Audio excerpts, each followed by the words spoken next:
सभी भाइयों का स्वागत है आपके अपने चैनल प्रो फार्मर चैनल में।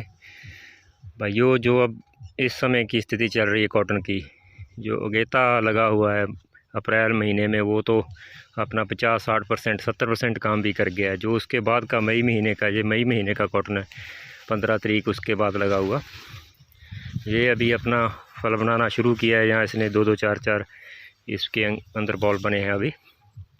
और इसको किन किन बातों का ध्यान रखना है उस पर हम बात करेंगे। सबसे पहले जो ध्यान रखने वाली बात है, कुछ वाइट फ्लाई का अटैक दिखाई दे रहा है इन दिनों में। वाइट फ्लाई को कंट्रोल किया जाए, उसके लिए लैनो बेस्ट है इस टाइम, क्योंकि थोड़ी खुश्की चल रही है और हवाएं तेज़ और खुश्क चल रही हैं। इसके लिए दूसरी कोई पोलो जैसी दवा हम इस्तेमाल नहीं कर सकते, लैनो का इस्तेमाल करें। 400-500 ml उसकी डोज है, 400 से भी काम चल जाएगा। अगर कद उसका थोड़ा कम है फसल का, 2 से 2.5 ml पर लीटर पानी में डालें और बढ़िया रिजल्ट मिलेंगे। अगर वाइट फ्लाई के साथ हरा तेला भी है तो आप एक्टारा उसके साथ ही ऐड कर सकते हैं या ओशीन ऐड कर सकते हैं, ये इसका ध्यान रखें। और दूसरा, जिस एरिया में पिछले सालों में गुलाबी सुंडी का हमला हुआ है, उस एरिया में भी ध्यान रखना है, जहाँ मदानी नुमा फूल, सफ़ेद फूल दिखाई दे रहे हैं, जो आपस में चिपक जाएं पत्तियां जिस फूल की, इस तरह से आपस में चिपक जाएं, बंद हो जाए। अगर वो 5-7% 100 फूल के बाद 5-7 फूल हमें ऐसे मिलते हैं और रैंडम फील्ड से कहीं कहीं अलग अलग जगह से, तो समझ लीजिए भी अपने एरिया में गुलाबी सुंडी का आक्रमण है। और ध्यान वही दें जिस एरिया में पिछले साल लास्ट चुगाई समय दिक्कत आई थी। लास्ट चुगाई में गुलाबी सुंडी का अटैक ज़्यादा था हम अबोर बेल्ट में इधर अभी ऐसी समस्या नहीं है। कई कई बठिंडा में कहीं कहीं समस्या है, कुछ और एरिया हैं जहाँ समस्या है, वहाँ आपको डेलीगेट करना पड़ेगा एक बड़ी डोज में। अगर 5 से 7% फूल चिपके हुए मदानी नुमा मिलें और जिनमें सुंडियाँ मिलें, ये दूसरी बात हो गई ध्यान रखने वाली। तीसरी बात है, जो ऊपर से फसल पीली नहीं पड़नी चाहिए। पत्ते का साइज़ देख लीजिए आप, नॉर्मल साइज़ है। अगर पत्ते का साइज़ छोटा होने लग गया, पत्ता पीला पड़ने लग गया, फूल ज़्यादा दिखाई देने लग गया, तो इसका मतलब है कि अब इसको पोटाश की डेफिशिएंसी आ रही है। पोटाश प्लस यूरिया हम नीचे भी डाल सकते हैं, इस स्टेज में भी डाल सकते हैं, 25 से 30 किलो प्रति एकड़। और ऊपर दूसरा स्प्रे भी कर सकते हैं, 1 से 2% की यूरिया और 1 से 2% की पोटाशियम नाइट्रेट। वो हमने विस्तार से पहले भी बात कर चुके हैं अपने चैनल पे। ये दूसरी बात होगी। तीसरी जो सबसे अहम बात है, जो समस्या लगातार किसानों को परेशान करती है, वो है पत्ते गिरा देना जल्दी पौधे के। उसमें कई कारण हो सकते हैं और उनमें से एक कारण फंगस और बैक्टीरियल डिजीज़ भी है। जिस एरिया में फंगस की बहुत सारी प्रजातियां हैं, एक एक का अगर नाम लेना शुरू कर लेंगे तो बहुत लंबी वीडियो हो जाएगी, लेकिन हम सीधी सी बात करते हैं, इसको कंट्रोल कैसे करें, कौन सा फंगीसाइड हम इस्तेमाल कर सकते हैं।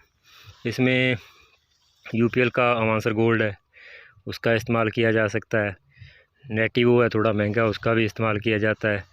और जो पहले सिंपल एम स्टार आता था, उसका भी इस्तेमाल किया जा सकता है। उसकी डोज की बात करें तो एम स्टार आप 100 लीटर पानी में अगर एम स्टार टॉप लेते हैं तो 80 ml डाल लेंगे, या ज़्यादा से ज़्यादा 100 ml डाल लेंगे। 100 ml तो उसकी डोज ही एक्चुअल 100 लीटर पानी में। अगर 80 भी डाल लेते हैं हम, क्योंकि महंगे साल्ट हैं, हमें खर्चे का भी ध्यान रखना पड़ता है। आप डाल उसको 80 ml ही लें भले 100 लीटर पानी में, लेकिन पानी इस हिसाब से लगाएं कि उसके ज़्यादा से ज़्यादा पत्ते कवर हो जाएं, ज़्यादा से ज़्यादा। ऐसे नहीं भी बह जाए पानी ऊपर से। जैसे यूपीएल के स्प्रे पंप हैं या और कई कंपनियों के हैं, या अपने पास किसानों के पास स्प्रे पंप हैं, अच्छी तरह सभी पत्तों पे चला जाए। जितने पत्ते ज़्यादा कवर कर लिए उतना ही बढ़िया रिजल्ट मिलेगा फंगीसाइड का। और साथ में जो बैक्टीरियल ब्लाइट है, कुछ तो अगर अच्छा दूसरा फंगीसाइड इस्तेमाल करेंगे, जो हमने नाम बताए हैं आपको, एम स्टार टॉप के बढ़िया रिजल्ट आ रहे हैं कपास पे, नरमा पे, और सिफारिश भी है यूनिवर्सिटी की इसको। और 200 ml का उनका सिफारिश है, लेकिन वो 200 लीटर पानी में। हम थोड़ा पानी अगर अपना हिसाब से देख लें, फसल का जब 5 फुट कद है, 5 फुट कद पे अगर हम कर दें उसको मेरे हिसाब से, तो बहुत बढ़िया रिजल्ट आएंगे, क्योंकि नीचे तक पत्तों को कवर कर लेगा। और अब कर देंगे तो आगे हमें समस्या नहीं आएगी, 20-25 दिन 30 दिन उसका रिजल्ट बहुत शानदार रहेगा। और जिसकी वजह से हम दूसरी समस्या, बड़ी समस्या, जो पत्ते बिना वजह या बे टाइम के पत्ते गिरा देता है सारा नीचे से, निचले पत्तों पे पड़ना ज़रूरी है। नीचे से बीमारी कोई भी पैदा होती है। अगर हमारा नरमा हाइट ज़्यादा निकाल रहा है, उसमें हमने फर्टिलाइज़र ज़्यादा दे दिए, नमी बढ़ेगी, इसकी वजह से ये बीमारी एकदम आती है फंगस की। उसको रोकने के लिए ये एहतियात रखें। और साथ में बैक्टीरियल ब्लाइट है, जो धब्बे एकदम से नरमा सारा ख़त्म हो जाता है, उसको रोकने के लिए हमें जो बैक्टीरिया नाशक हैं, बायोमाइसिन है बायोस्टार्ट का, उसको 1 ml ले सकते हैं। कुगामाइसिन है, अलग अलग कंपनियों के अलग अलग नाम के साथ आते हैं। और दूसरा मल्टीप्लेक्स का है बैक्टीरिया नाशक, 20 ग्राम की पुड़ी, उसको 60 लीटर पानी में डालना है। या फिर अपना जो हम सदा इस्तेमाल सेप्टोसाइक्लिन का 6 ग्राम का पाउच 60 लीटर पानी में डाल के कर रहे हैं, वो किसी भी स्प्रे के साथ ऐड ज़रूर कर दें। अगर फंगीसाइड अपना एक लेट भी हो जाए, क्योंकि खर्चे का प्रॉब्लम आ जाती है, किसान को बहुत सारी समस्याओं का सामना करना पड़ रहा है। महंगे डीजल खादों के सहारे हम नरमा पाल रहे हैं, और छोटे किसान को दिक्कत हो जाती है बजट की। तो वो छोटा पहला काम ये तो कर लेना, बैक्टीरियल ब्लाइट को तो हम आसानी से कंट्रोल कर सकते हैं।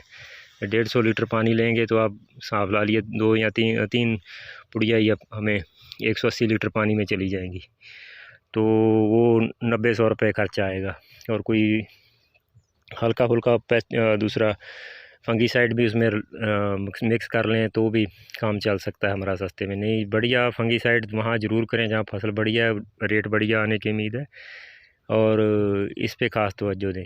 और तीसरा जो अहम नुक्ता रह गया वो है पोटाशियम की कमी को पूरा करना। जैसे अब आपको फील्ड दिखाई दे रहा है, इसको अभी पानी लगा हुआ है, नीचे से पीला पड़ा हुआ है, और आप देख सकते हैं कि फसल का रंग हल्का हरा है, ऐसा ही रहना चाहिए। पत्ते का साइज़ पूरा है, अगर पत्ता पीला पड़ रहा है, पत्ते का साइज़ छोटा हो रहा है, इसका मतलब है कि उसमें पोटाशियम और यूरिया की कमी आ रही है।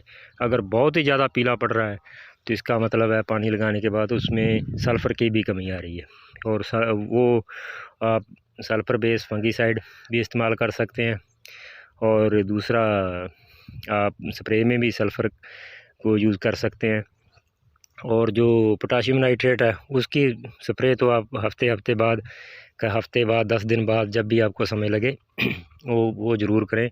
क्योंकि अभी ये मान लो ये जो 15-20 दिन है या 1 महीना है, इसमें जो फल बनेगा उसका जो साइज़ है, उसकी जो क्वालिटी है, वो सबसे अलग होगी। इसके पहले भी जो हीट स्ट्रेस की वजह से नरमे का जो टिंडा बनता है उसका साइज़ श्रिंक हो जाता है, उसमें रेशा उस प्रकार का नहीं बनता। लेकिन जो अब बनेगा, इस 10 अगस्त के बाद का टिंडा जो बनता है और 10 सितंबर तक बनता है, उसका तो वो मेन वही रहता है जो यील्ड उसमें आनी है। उसके 15 दिन पहले वाला और उसके 15 दिन बाद वाला जो है, उसको उसका जैसे पछेते टिंडे हैं, उनका लग तो बहुत जाते हैं सैकड़ों की संख्या में, लेकिन वो वज़न नहीं निकालते। इन बातों का आप ध्यान रखिए और ख़ास तवज्जो दें, एक तो पोटाशियम नाइट्रेट पे, और दूसरा फंगीसाइड पे, और तीसरा जो अभी हल्का फुल्का ये अटैक है वाइट फ्लाई का, उसको भी ध्यान में रखें। बहुत धन्यवाद। इस वीडियो को आगे शेयर करें और कमेंट सेक्शन में अपने कमेंट करें, और जो बात पूछना चाहते हैं वो पूछ सकते हैं। और तीसरा बात ये है कि सब्सक्राइब करें, जिसने अभी तक चैनल हमारा सब्सक्राइब नहीं किया। हमारा मकसद है जो समय पे करने वाले काम हैं उनको बताया जाए किसानों को, ताकि लेट ना हो सकें। और बहुत धन्यवाद आपका।